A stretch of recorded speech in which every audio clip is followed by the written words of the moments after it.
हरिओम तत्सत। आज हम श्रीमद् भगवद गीता के चतुर्थ अध्याय के 13वां श्लोक, त्रयोदश श्लोक पर विस्तृत रूप से चर्चा करते हैं।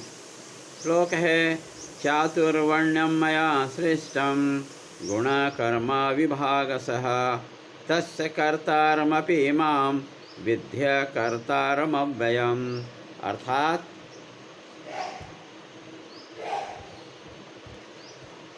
कुछ लोग प्रश्न उठाते हैं कि वेदांत में कई जगह में परस्पर विरोधी बात कहा गया है, जैसे कि तुम मुझे कर्ता भी मानो और अकर्ता भी मानो।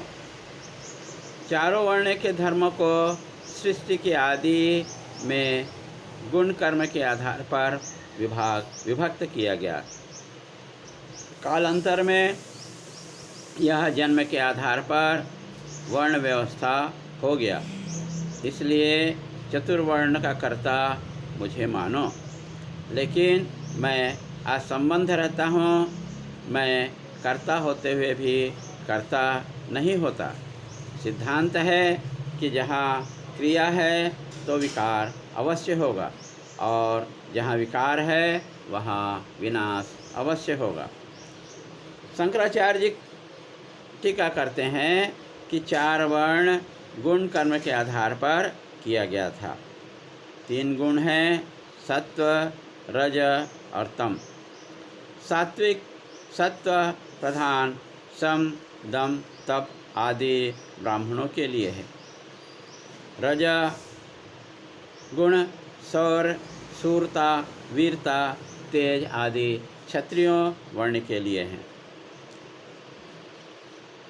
रज प्रधान है, सत्व गौण हो गया वैश्य वर्ण के लिए, और तम प्रधान हो गया, रज गौण हो गया सेवा करने वाले शूद्रों के लिए। प्रश्न उठता है कि चातुर्वर्ण का कृतत्व है तो भोक्तृत्व भी होगा।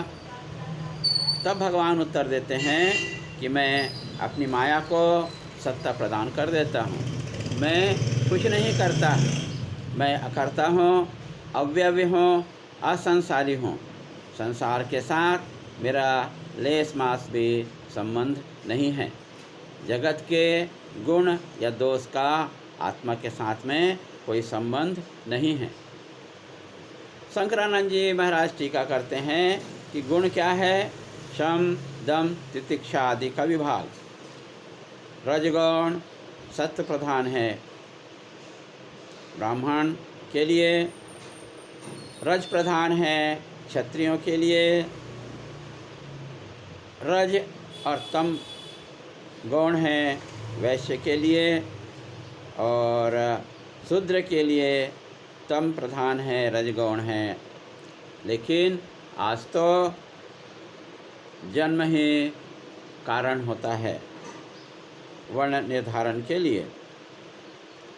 वर्तमान में कौन क्या कर रहा है इसको मत देखो स्वयं, लेकिन स्वयं करने से बचो।